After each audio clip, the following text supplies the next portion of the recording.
ജയ് ജയ് ക്രിസ്തുരാജൻ. ക്രിസ്തുരാജൻ ജയിക്കട്ടെ, ക്രിസ്തുരാജ്യം പരക്കട്ടെ. ജയ് ജയ് ക്രിസ്തുരാജൻ. പ്രിയമുള്ളവരെ, നമുക്കെല്ലാവർക്കും ദൈവത്തിന് നന്ദി പറയാം. കാരണം സ്വർഗം ഇടപെട്ട് ഏറ്റവും കൃപയോടെ നമുക്ക് തന്ന ഒരനുഗ്രഹമാണ് വിളക്കന്നൂരിലെ ദിവ്യകാരുണ്യ ഈശോയുടെ തിരുമുഖ ദർശനം. ഈ ഒരു കാഴ്ച കാണുവാൻ വിദേശങ്ങളിൽ നിന്ന് പോലും ആളുകള് ഇവിടോട്ട് ഒഴുകിയെത്തുകയാണ്. പ്രിയപ്പെട്ട കുഞ്ഞുങ്ങളെ, നമ്മൾ എത്രയോ ഭാഗ്യവാന്മാരാണ്. നമുക്കെപ്പോൾ വിചാരിച്ചാലും കാണാവുന്ന വിധത്തിൽ നമ്മുടെ അതിരൂപതയുടെ മധ്യഭാഗത്തുള്ള ഈ വിളക്കന്നൂർ ഇടവകയില്, ഈ അതിരൂപതയിലെ എല്ലാവർക്കും ഒരേ സമയം കൊണ്ട് സഞ്ചരിച്ചെത്താവുന്ന ദൂരത്താണ് ഈശോ തന്റെ തിരുമുഖം വെളിപ്പെടുത്തിയത്. ഈശോയുടെ തിരുമുഖം എന്നത് നമ്മുടെ കർത്താവ് ഈശോ മിശിഹ ലോകത്തിന്റെ രാജാവാണ് എന്ന് പ്രഘോഷിക്കുന്ന ഈ ദേവാലയത്തിൽ തന്നെയാണ് അവിടുന്ന് വെളിപ്പെടുത്തിയത് എന്നുള്ളത് നമുക്ക് സന്തോഷകരമായ കാര്യമാണ്. പ്രിയപ്പെട്ടവരെ, ഈശോ രാജാവാണ് എന്ന സത്യം പരിശുദ്ധ കത്തോലിക്ക സഭയിൽ പ്രഖ്യാപിച്ചത് 11-ാം പിയൂസ് മാർപ്പാപ്പയാണ്. അദ്ദേഹത്തിന്റെ ക്വാസ് പ്രീമാസ് എന്ന് പറയുന്ന ഒരു ചാക്രിക ലേഖനം 1925 ഡിസംബർ മാസം 11-ാം തീയതി ഇറക്കി. ഈ ചാക്രിക ലേഖനത്തിലാണ് ഈശോ ലോകത്തിന്റെ മുഴുവനും രാജാവാണ് എന്ന സത്യം സഭയുടെ ഔദ്യോഗിക വിശ്വാസ സത്യമായിട്ട് പരിശുദ്ധ മാർപ്പാപ്പ പ്രഖ്യാപിച്ചത്. ഈ ക്വാസ് പ്രീമാസ് എന്ന ഈ ഒരു പ്രബോധന രേഖയിൽ, ചാക്രിക ലേഖനത്തിൽ പരിശുദ്ധ മാർപ്പാപ്പ നമ്മെ പഠിപ്പിക്കുന്ന 1-2 സുപ്രധാന സത്യങ്ങൾ പറഞ്ഞ് ഞാൻ അവസാനിപ്പിക്കാം. ഈശോ രാജാവാണ് എന്നാരും പ്രഖ്യാപിക്കേണ്ട കാര്യമില്ല. കാരണം ഈ ലോകത്തിന്റെ മുഴുവനും സൃഷ്ടാവും ഉടയവനുമായ നമ്മുടെ കർത്താവ് ഈശോ മിശിഹ സ്വഭാവത്താൽ തന്നെ രാജാവാണ് എന്ന യാഥാർത്ഥ്യത്തെ പ്രിയപ്പെട്ട വിശ്വാസികളെ നമുക്ക് തിരിച്ചറിയാം. അവൻ രാജാവായത് എങ്ങനെയെന്ന് ചോദിച്ചാൽ, സ്വർഗത്തിന്റെ മഹിമപ്രതാപങ്ങൾ വിട്ട് അവൻ കിരീടം ധരിച്ച് സിംഹാസനത്തിൽ ഇരിക്കുകയല്ല ചെയ്തത്. ഈശോ രാജാവായത് കഠോരമായ വേദനകളിലൂടെ, സഹനങ്ങളിലൂടെ കടന്നുപോയിക്കൊണ്ടാണ് എന്ന സത്യം നമ്മൾ മനസ്സിലാക്കണം. ഈ രാജാവിന്റെ പ്രത്യേകത, അവന്റെ സിംഹാസനം എന്നത് വിശുദ്ധ കുരിശാണ്. അവന്റെ കിരീടം എന്നത് മുൾക്കിരീടമാണ്. അവന്റെ രാജ്യം എന്നത് ഐഹികമായ രാജ്യമല്ല. അവന്റെ സൈന്യം എന്നത് വാളും കുന്തവും പരിചയമായി വെടിക്കോപ്പുകളും ആയി നടക്കുന്ന പട്ടാളക്കാരല്ല. അവന്റെ സൈന്യം എന്നത് സമാധാനത്തിന്റെ സ്വർഗീയ ദൂതരാണ്. ഈ രാജാവ് മറ്റെല്ലാ രാജാക്കന്മാരിൽ നിന്നും വ്യത്യസ്തനാണ്. അവന്റെ രാജ്യത്തിന്റെ സ്വഭാവം മറ്റെല്ലാ രാജത്വങ്ങളിൽ നിന്നും വ്യത്യസ്തമാണ് എന്ന് പരിശുദ്ധ പിതാവ് നമ്മെ പഠിപ്പിക്കുകയാണ്. 1925 മാർപ്പാപ്പ ഈ ഒരു പ്രഖ്യാപനം നടത്തുമ്പോൾ, അതായത് ഇന്നേക്ക് 100 വർഷം മുൻപ് പരിശുദ്ധ പിതാവ് ഇങ്ങനെയൊരു പ്രഖ്യാപനം നടത്തുമ്പോൾ, നമുക്കറിയാം ഒന്നാം ലോകമഹായുദ്ധം കഴിഞ്ഞ് ആരാണ് ലോകത്തെ യഥാർത്ഥത്തിൽ നയിക്കേണ്ടത്, ഏത് രാജ്യത്തിനാണ് പ്രഥമ പരിഗണന നൽകേണ്ടത് എന്ന് എല്ലാവരും ചിന്തിക്കുന്ന, തങ്ങളുടെ ആധിപത്യം ഉറപ്പിക്കാൻ രാജ്യങ്ങൾ മത്സരിക്കുന്ന ഒരു കാലത്ത് നിന്നുകൊണ്ടാണ് മാർപ്പാപ്പ പ്രഖ്യാപിക്കുന്നത്, ഈശോ സർവലോകത്തിന്റെയും രാജാവാണ്. പ്രിയപ്പെട്ടവരെ, നമ്മുടെ ഉള്ളിലെ എല്ലാ അഹന്തയെയും അകറ്റാൻ, നമ്മളിൽ ആരാണ് വലിയവൻ എന്ന ചിന്തയെ നിയന്ത്രിക്കാൻ നമുക്ക് ഈശോയാണ് രാജാവ്, അവന്റെ ദാസരാണ് നാം എല്ലാവരും എന്ന തിരിച്ചറിവോടെ ജീവിക്കാൻ പഠിക്കാം എന്നാണ് പരിശുദ്ധ പിതാവ് നൽകുന്ന ഒന്നാമത്തെ സന്ദേശം.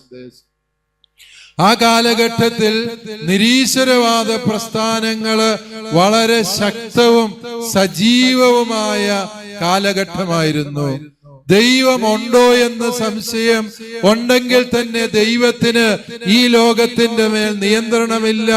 ഈ ലോകത്ത് സംഭവിക്കുന്ന അപകടങ്ങൾക്ക്, അന്ധകാര ശക്തികളുടെ പ്രവർത്തനങ്ങളുടെ മേല് ദൈവത്തിന് നിയന്ത്രണമില്ല.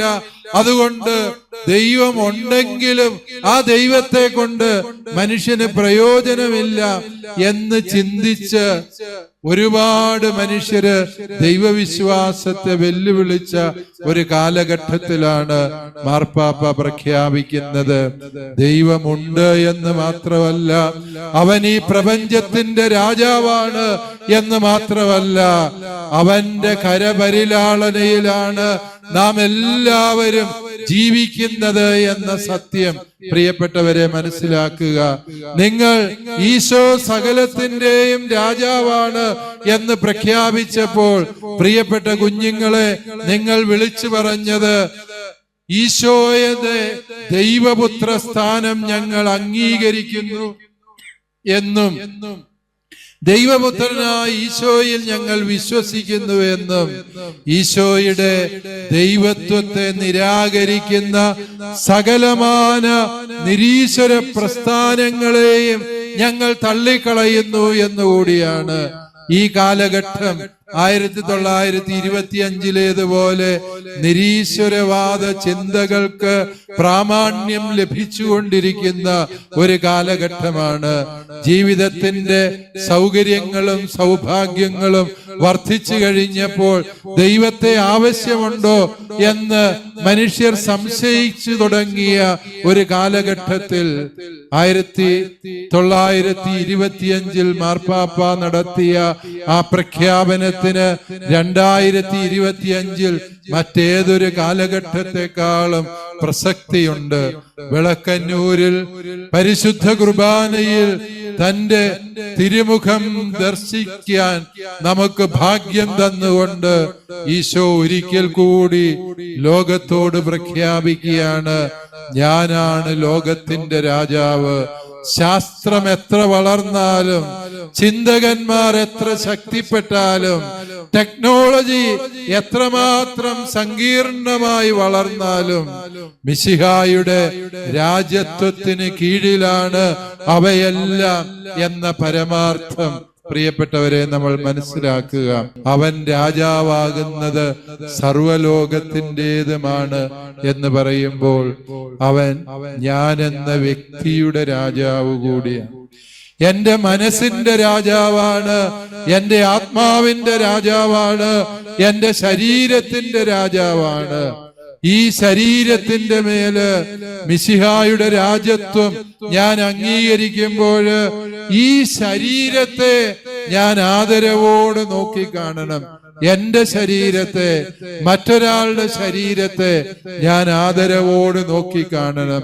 ശരീരത്തെ മലിനമാക്കുന്ന എല്ലാ തിന്മകളും വെടിയാൻ ഈ രാജത്വ തിരുനാളിൽ നാം തീരുമാനമെടുക്കണം. പ്രിയപ്പെട്ടവരെ, മദ്യപാനം, മയക്കുമരുന്നുകളുടെ ഉപയോഗം, വിവിധ തരം രാസലഹരികളുടെ ഉപയോഗം കുഞ്ഞുങ്ങളുടെ ഇടയിൽ പോലും വർദ്ധിച്ചു വരുന്ന ഈ കാലഘട്ടത്തിൽ 11-ാം പിയൂസ് മാർപ്പാപ്പ പറഞ്ഞത് സത്യമല്ലേ? ഈശോ രാജാവാണ് എന്ന് പറയുമ്പോൾ അവൻ എൻ്റെ ശരീരത്തിന്റെ രാജാവാണ് എന്ന സത്യം ഞാൻ പ്രഘോഷിക്കണം.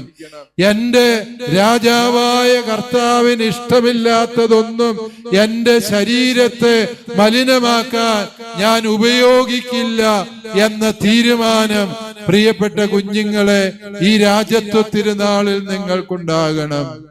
നമ്മുടെ ശരീരത്തെ മലിനമാക്കുന്ന മറ്റെല്ലാ തിന്മകളിൽ നിന്നും ജഡിക പാപങ്ങളിൽ നിന്ന് വിട്ടുനിൽക്കാൻ പ്രിയപ്പെട്ട കുഞ്ഞുങ്ങളെ നിങ്ങൾക്ക് കഴിയേണ്ടതുണ്ട്.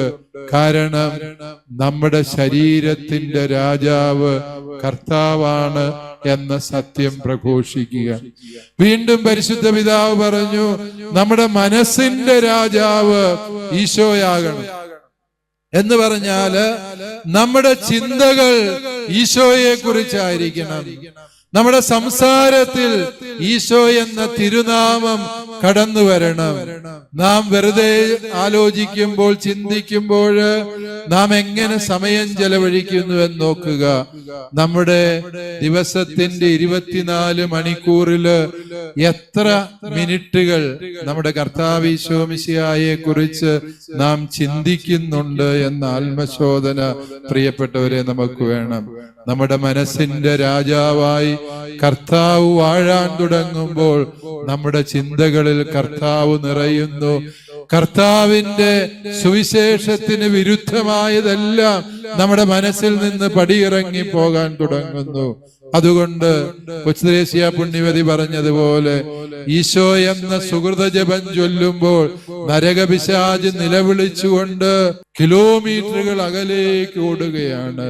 അവൻ രാജാവാണ് എന്ന് പ്രഘോഷിക്കുന്ന എല്ലാ മനസ്സുകളുടെയും മേല് കർത്താവ് ആധിപത്യം സ്ഥാപിക്കും. പിന്നെ തിന്മയുടെ ശക്തികൾക്ക് നമ്മുടെ മേൽ സ്വാധീനമുണ്ടാവില്ല എന്ന സത്യം ഓർക്കുക. ഈശോ രാജാവാണ് എന്ന് പറയുമ്പോൾ അവൻ നമ്മുടെ ആത്മാവിന്റെ രാജാവാണ്.